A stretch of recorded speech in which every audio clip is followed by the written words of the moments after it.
Welcome to the Executive Compensation Podcast. The following conversation is part of a special series of discussions we're calling Back to Basics. In this series, we're going to explore many of the fundamental topics within executive compensation.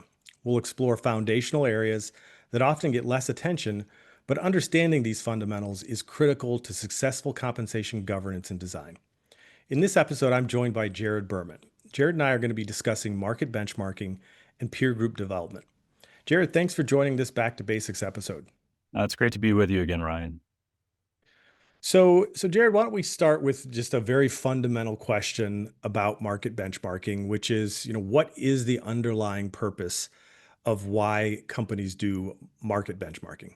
Well, Ryan, I would say that the first and primary reason for doing market benchmarking is to understand the reasonable amount of compensation to pay each member of the executive team.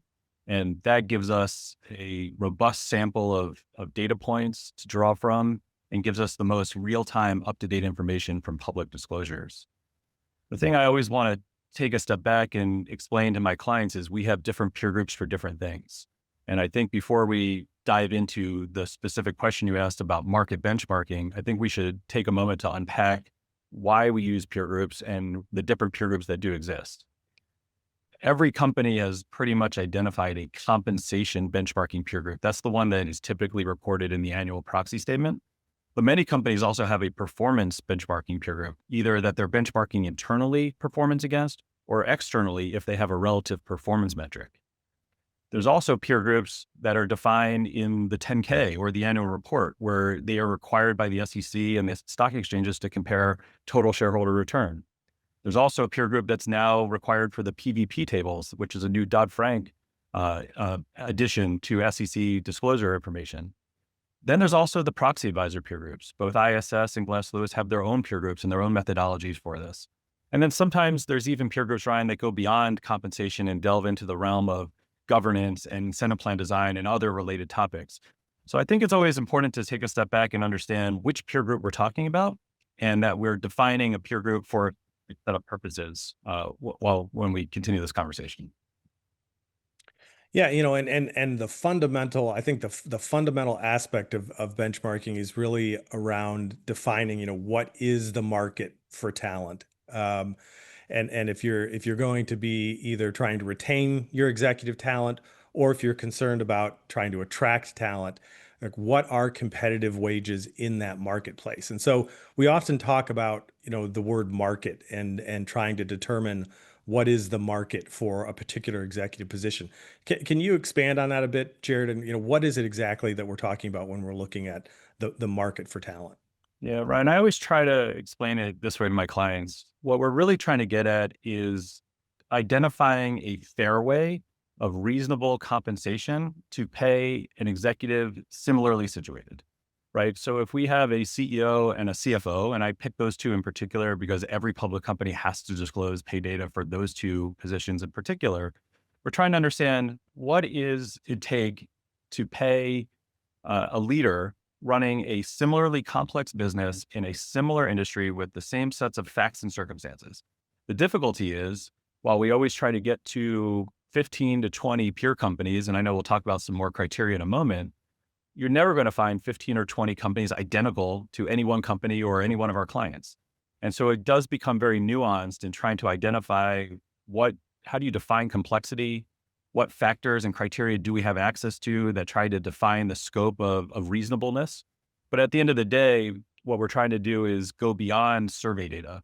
And we're trying to get more granular information about similarly situated executives and how do they set up compensation arrangements and how do they set up target amounts of pay across base salary, bonus, long-term incentives, and other elements of pay that fold into the total compensation column.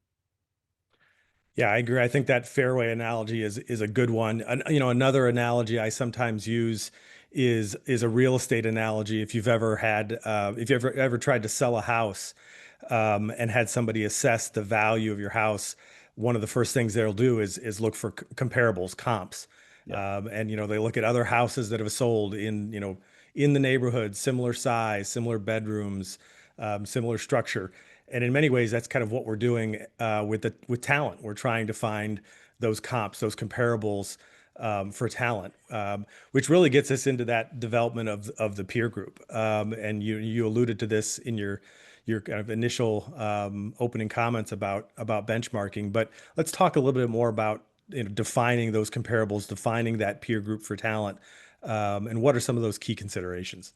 Well, I love your analogy about real estate, Ryan. And one of the things that that I think you would see if you were selling your own home is it's very personal, and you think yours is the best one on the market.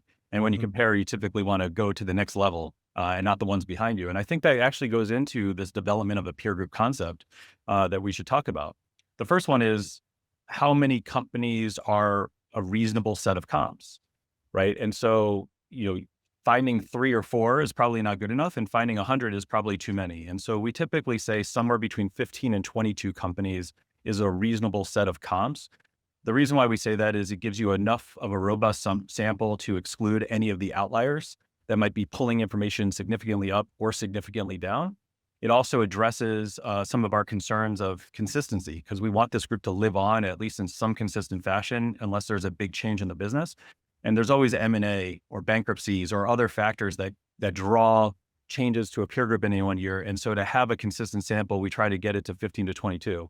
And maybe the last but not least part of that is we have to pull data for all of those companies. And if we have 30 or 40 companies, that's a lot of data to pull. And so typically our clients want us to keep it into this reasonable sample of 50.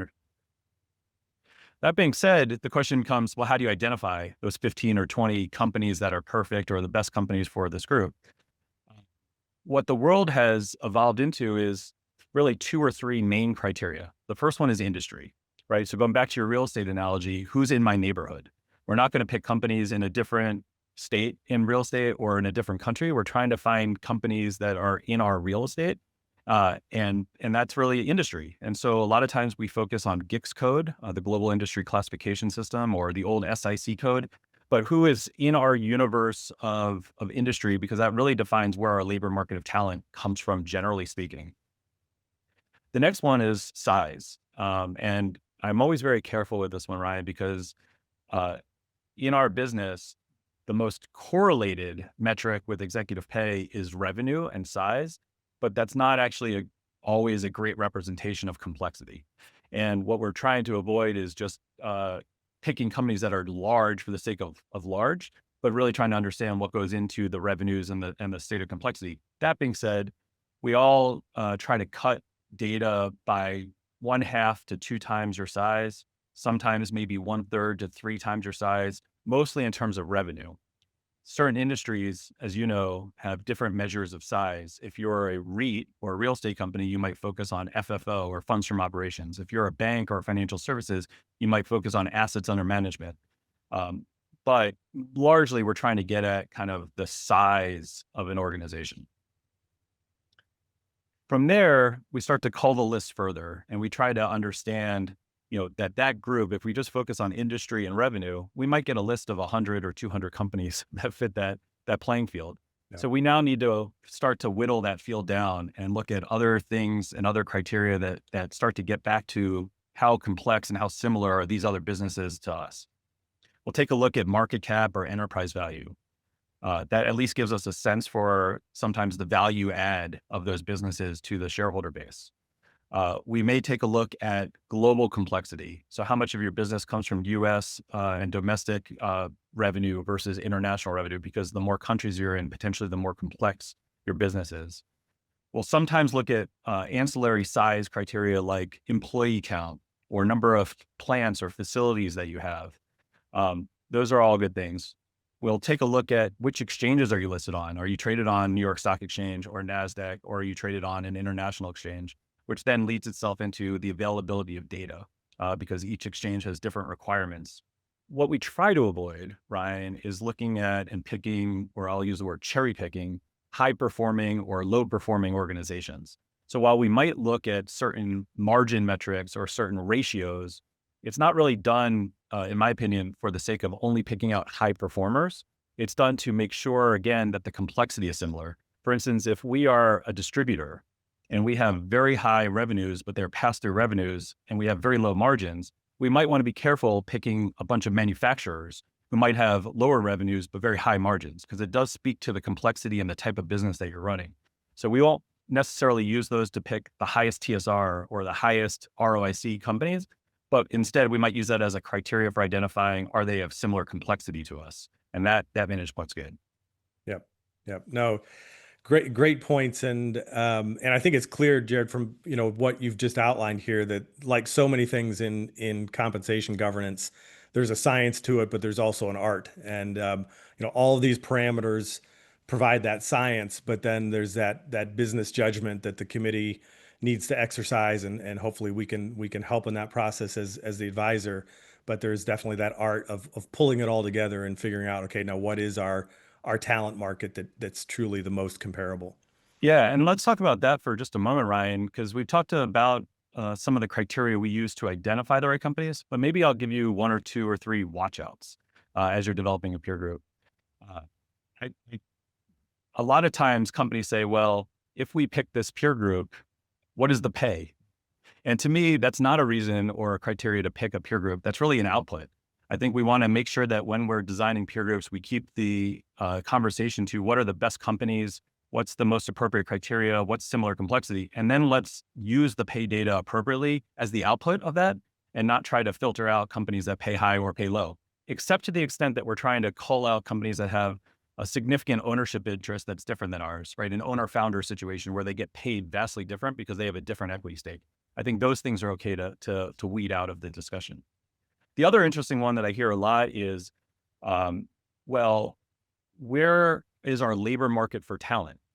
And I always want to remind my clients, we're really talking about the most senior executives. There are only 5 NEOs in any proxy statement: CEO, CFO, and a couple of other highly paid executives. So this is not really about where you're hiring your head of IT or the head of human resources necessarily from. This is about, if I were going to try to attract and recruit the next CEO, or if I were going to lose my next CEO, what universe am I really looking at to find the next set of talent? And I need to recognize that I'm probably not attracting the CEO from any one of these peer companies, and I'm probably not losing my CEO to any one of these peer companies. So I always want to be very careful with this. We don't compete for talent with them because, again, this is really more about what is a reasonable fairway or a reasonable market comp. This is not about where I'm attracting talent deeper in the organization. So those two things in particular, Ryan, I find are big callouts. And maybe the last one I'll give you is this notion of competitor, right? Every company has a set of competitors, whether that's how your investors look at you or whether you're actually competing for business in a certain place and have a simpler product mix. Well, a problem is that sometimes your competitor may have other lines of business, and you might be competing with one business unit of a larger competitor. So there sometimes our clients ask us to include this company A, which is 5 or 6 or 7 times our size because we compete for them in our line of business. Well, that's not necessarily appropriate for benchmarking that market comp, right? And so sometimes what we suggest to our clients is using them as what we call a reference peer. It's okay to look at them because we want to know how they're paying people, what vehicles they're using, what metrics are they using, what governance standards do they stand by. But that's not necessarily how we want to benchmark the magnitude of pay. So we sometimes keep them as a reference peer, keep them below the line, keep our eye on them because we are hiring talent from them. And we do aspire to maybe look like them at some point in the future, but we don't want to include them and muddy the waters in terms of what is the reasonable market comp. Yeah, no, I agree. That definitely good things to watch out for, and common pitfalls that we sometimes see companies fall into. So no, this has been, I think, a real helpful conversation, Jared, and really, again, focused on one of these key fundamentals, which is benchmarking and selecting that peer group or that market for talent, and so many other things, as you mentioned in your opening comments, so many other things that we look at, whether it be pay design, setting pay levels, is kind of built off of this foundation. So having a good understanding of this topic, I think, is really critical to good governance. So thanks again for joining this episode. I've enjoyed it. Thank you, Ryan.